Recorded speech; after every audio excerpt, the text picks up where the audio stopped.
Aujourd'hui, dans ta capsule VIP avec Pasteur Guy, je partage sur 6 actions dignes de la vraie repentance.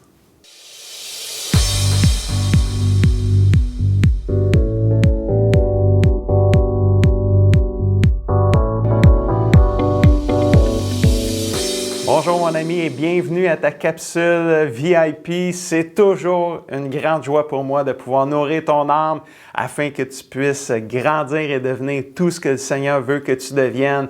Es-tu prêt à nourrir ton âme? Je crois que oui. Et le titre de la capsule aujourd'hui, c'est 6 actions dignes de la vraie repentance. Alors, on va avoir une belle capsule pour toi aujourd'hui. Dans Actes 3, versets 19 et 20, ça dit « Repentez-vous donc et convertissez-vous au Seigneur pour que vos péchés soient effacés et que des temps de rafraîchissement viennent de la part du Seigneur. » Il n'y a rien de plus fondamental, de plus basique que dans la vie du chrétien que la repentance. C'est vraiment quelque chose de fondamental dans la vie du chrétien et le diable essaie très fort de discréditer l'impact de la repentance dans ta vie. Quand tu entends le mot repentance, quand tu entends « repens-toi », qu'est-ce qui te vient à l'esprit tout de suite, là? C'est quoi les premières choses qui te viennent à tes pensées? Est-ce que c'est de la culpabilité, de la condamnation? Tu trouves ça négatif quand tu entends « repens-toi », la repentance? Comment tu te sens? Tu te sens-tu jugé? C'est quoi tes émotions? C'est quoi tes pensées qui viennent? Je veux te dire, mon ami, aujourd'hui, que la repentance, c'est un cadeau de Dieu. Si je te dis que la repentance, c'est un cadeau de Dieu, ça change-tu un peu la façon de voir la repentance? La repentance, c'est un cadeau de Dieu pour ta vie spirituelle et ta vie éternelle. Sans la repentance, les pécheurs et les croyants ne peuvent pas être sauvés, renouvelés et changés. Partout dans la Bible, les humains sont appelés à se repentir. Quand tu n'es pas chrétien, tu es appelé à te repentir puis pour devenir un enfant de Dieu. Mais un coup, tu es un enfant de Dieu, tu es appelé à te repentir parce que tu n'es pas encore parfait. Tu cours vers la perfection, mais tu ne l'as pas encore atteint. Donc, tu vas commettre des péchés. Tu as besoin de te repentir. Donc, partout, on est appelé à se repentir et à changer de vie. La vraie repentance active la grâce de Dieu. Elle restaure ce qui est brisé. Elle débute dans la noirceur et finit dans la lumière. Elle débute dans les chaînes et finit dans la liberté. Elle débute dans la tristesse, se termine dans la joie. Elle débute dans la mort et se termine dans la vie. La repentance vient du mot grec « métanoéo » qui signifie, puis tu vas le voir à l'écran, ça signifie changer d'avis. Ça signifie regretter. Oui, il y a du regret, là, tu sais, je regrette d'avoir péché, mais je change d'avis, je ne vais plus le refaire. Il y a un changement, là. Il y a un regret, il y a un changement. C'est changer son esprit pour le mieux. C'est s'améliorer de bon cœur avec une aversion extrême, ça veut dire une haine extrême pour ses péchés passés. Donc, vraiment, il n'y a pas juste « je regrette, puis je te demande pardon, Seigneur, puis tu continues à le faire ». Mais il y a vraiment un désir de vouloir aussi détester ce qu'on a fait pour ne plus le refaire. Donc, pour que la repentance produise un changement véritable dans ta vie, il y a 6 actions, 6 choses qui doivent se passer.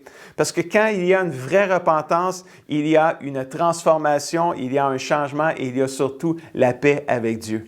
Donc, dans les 6 actions qui doivent se passer pour vraiment qu'il y ait une vraie repentance, on va lire dans la première action, c'est dans le psaume 51. Et le psaume 51, c'est le psaume de la repentance du roi David, quand David a commis l'adultère, quand David a comploté pour que le mari de la femme avec qui il avait couché soit tué à la guerre. Donc, assez épouvantable ce que David avait fait. On connaît ses péchés pour la plupart d'entre vous, mais le psaume 51, c'est peut-être le meilleur psaume pour expliquer c'est quoi la vraie repentance. Et dans le psaume 51, verset 5, David il dit « Je reconnais mes torts, mon péché est constamment et toujours devant moi. » Donc, la première action digne de la vraie repentance, c'est « Reconnais ton péché ou tes péchés ».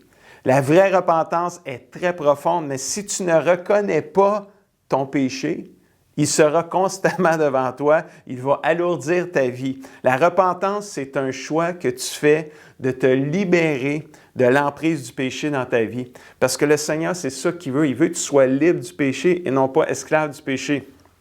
Donc, la repentance, c'est un outil que Dieu te donne et me donne pour pouvoir être libéré du péché.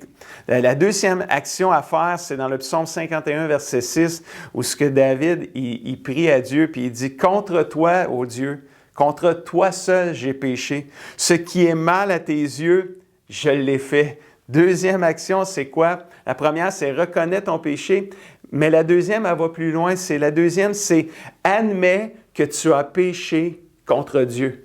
C'est une chose de dire, je reconnais que j'ai péché, mais c'est quelque chose d'autre de dire, j'ai péché contre toi seul, ô Dieu, comme on vient de le voir dans le verset. Quand tu pêches, tu dois admettre que tu as fait ce qui est mal aux yeux de Dieu. Tu as désobéi à Dieu. Et quand tu réalises que tu as désobéi à Dieu puis que tu l'admets, bien là, il y a une vraie repentance qui commence à s'installer puis qui devient possible. Mais ce n'est pas fini, il y a d'autres choses. Il y a d'autres actions à faire qui démontrent les fruits dignes d'une repentance. Jacques 1, 13 nous dit, « Quand quelqu'un a envie de faire le mal, il ne doit pas dire « c'est Dieu qui me pousse au mal ». Parce que Dieu ne peut pas avoir envie de faire le mal et il ne pousse personne au mal. Troisième action à faire qui démontre un fruit digne d'une vraie repentance, c'est « ne blâme pas Dieu pour ton péché ». Tu ne peux pas dire que c'est de la faute de Dieu si tu as péché. Tu ne peux pas dire hey, Dieu, c'est de ta faute, tu ne m'as pas assez aidé. Tu peux, même à la limite, tu pourrais blâmer quelqu'un d'autre. Tu as été influencé peut-être par quelqu'un, c'est la faute de ta femme, de ton mari, de quelqu'un, de la personne à ta gauche, à ta droite. Mais à la fin, c'est-tu toi qui as péché ou c'est l'autre?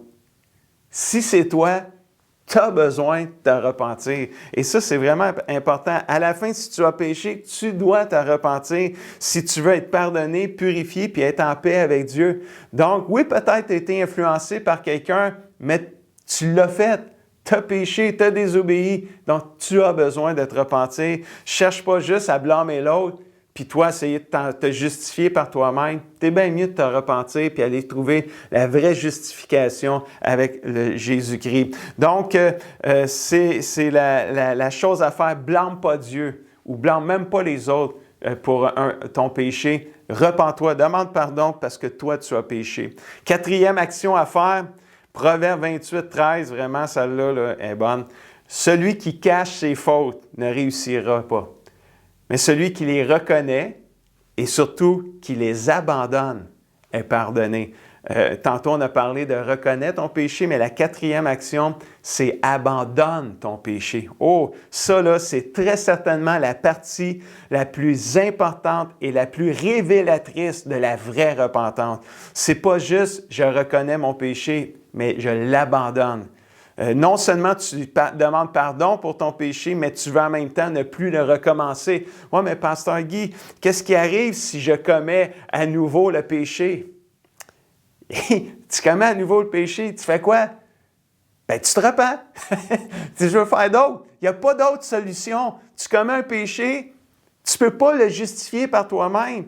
Tu peux justifier dans le sens, tu peux dire qu'est-ce qui t'a amené à le commettre, mais à la fin, si tu as péché, tu dois te repentir. Puis si tu as tombé, tu t'as demandé pardon, Dieu t'a pardonné, tu t'es repenti, tu ne veux plus le refaire, puis tu l'as refait, tu fais quoi? Bien, tu demandes pardon parce que la Bible dit dans Proverbe 24, 16, le juste tombe 7 fois. C'est qui tombe? Le juste. C'est qui le juste? Bien, c'est celui que quand il a tombé, il a demandé pardon, il s'est repenti, il s'est relevé. Mais il est tombé à nouveau, puis la Bible dit, le juste tombe 7 fois. Et qu'est-ce qu'il fait? La Bible dit, il se relève. Mais les méchants trébuchent pour tomber dans le malheur. Quand les méchants pêchent, ils tombent dans le malheur parce qu'eux ne se repentent pas, ne demandent pas pardon parce que ça ne fait pas partie de leur vie, ça ne fait pas partie de leur ADN. Mais l'enfant de Dieu, le juste, ça fait partie de son ADN de se repentir. Donc, quand il tombe, il se relève. Donc, qu'est-ce que je fais si je commets à nouveau le péché? Tu te repens à nouveau, comme on vient de le voir ici. Mon ami, tu peux être captif de mauvaises habitudes, que tu répètes constamment, des péchés que tu répètes constamment. Bien, mon ami, si c'est le cas, tu dois admettre que tu es prisonnier et tu as besoin d'une délivrance. Et la repentance peut t'amener à être complètement libre de toute mauvaise habitude, libre de toutes les chaînes qui t'enchaînent et qui te entraînent dans des mauvaises habitudes. N'accepte jamais le péché, c'est ça que je veux dire aujourd'hui. N'accepte jamais le péché comme normal dans ta vie. Abandonne-le. C'est un fruit digne de la vraie repentance. 5e action à faire, Psaume 51, verset 2 et 3, ça dit « Ô Dieu, aie pitié de moi à cause de ton amour. Ta tendresse est immense. Efface mes torts. » Tu sais, comme une efface. Lave-moi complètement de mes fautes et de mon péché. Purifie-moi. Wow! 5e action à faire, c'est demande à Dieu sa miséricorde. Oui, ça veut dire quoi, miséricorde? Miséricorde, ça veut dire pitié par laquelle on pardonne aux coupables.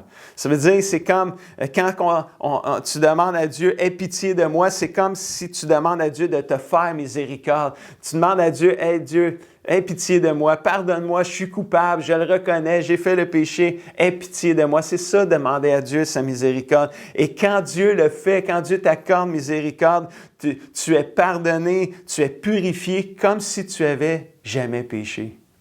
Tellement précieux la repentance, mon ami, pour toi. 6e et dernière action à faire pour démontrer une vraie repentance. Psaume 51, verset 12.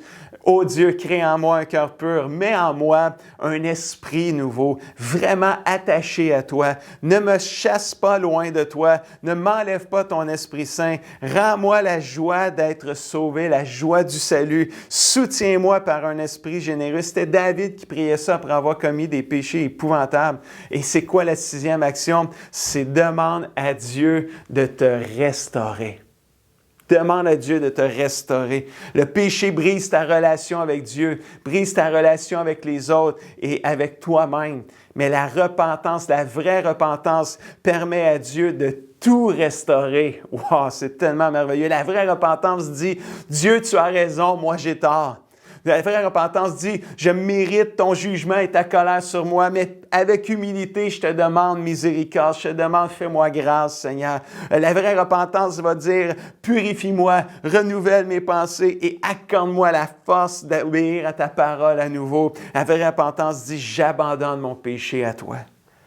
Rappelle-toi cette grande vérité, Jacques 4,6, Dieu résiste aux orgueilleux, mais il fait grâce aux humbles. La repentance, la vraie repentance fait partie de la vie du chrétien. Puisque tu n'es pas parfait, tu auras à te repentir à chaque fois que tu pécheras. Sois humble, ne te laisse pas ou ne laisse pas l'orgueil te priver de la grâce de Dieu. Laisse-moi te rappeler les 6 actions dignes d'une vraie repentance en terminant. 1. Reconnais tes fautes, ton péché. Admets, 2, que tu as péché contre Dieu. 3. Ne blâme pas Dieu ou les autres pour ton péché. Abandonne ton péché, numéro 4. 5. Demande à Dieu sa miséricorde.